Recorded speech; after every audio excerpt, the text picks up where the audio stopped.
என்னத்த எப்பயும் மூஞ்சி கழிட்டு இருந்தீங்க, ஒண்ணுமா தொடச்சிட்டு உட்காந்துட்டு இருக்கீங்க? என்ன பார்த்தா உனக்கு மூஞ்சி கழிட்டு தொடங்கிற மாதிரி தானே அழுதுட்டு இருக்கிறேன்டி. அத்தை ஏன் அழறீங்க? நான் என்னத்த சொல்ல, போன வாரம் எங்க அம்மா வீட்டுல காது குத்தல், எங்க தங்கச்சி பசங்களுக்கு காது குத்தல் வச்சுக்கிறாங்க. போன் பண்ணிருக்கிறாங்க. என்கிட்ட யாருமே போன் வந்த கதையை சொல்லவே இல்லை. இதுக்கெல்லாம் காரணம் உங்க மாமாவா தான் இருப்பாரு.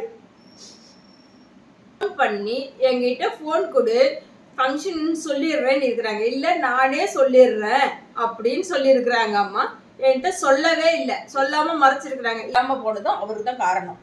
அவங்க வீட்டு ஃபங்க்ஷனா இருந்தா முன்னாடி மூட்டை பிடிச்செல்லாம் கட்டிக்கணும், ஃபேமிலியோட போயிடணும், எல்லாரும் போயிடணும். எங்க வீட்டு ஃபங்க்ஷன்னா ஃபங்க்ஷனே சொல்லாம மறைச்சிடுவாரு. இதே பழக்கம் இதெல்லாம் சரி வராதுமா. நான் கிளம்புறேன் எங்க அம்மா வீட்டுக்கு. கிளம்புறேம்மா. இப்பவே அத்தா கிளம்புறீங்க? ஆமா, இப்பதான் கிளம்புறேன்.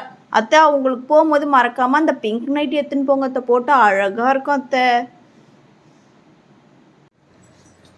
அத்தை அத்தை என்னம்மா, யார் சொன்னாலும் நான் நிக்கிறேன். முதல்ல இந்த தடவை எங்க அம்மா வீட்டுக்கு போறதே சரி. ஆமா, காசு கொடுத்தாங்க அத்தை. எதுக்குமா? செலவு காசு இல்லைன்னு திரும்ப வந்துட போறீங்கன்ட்டு அத்தை. ஏ கருவா, உனக்கு இருக்குது ஏரியா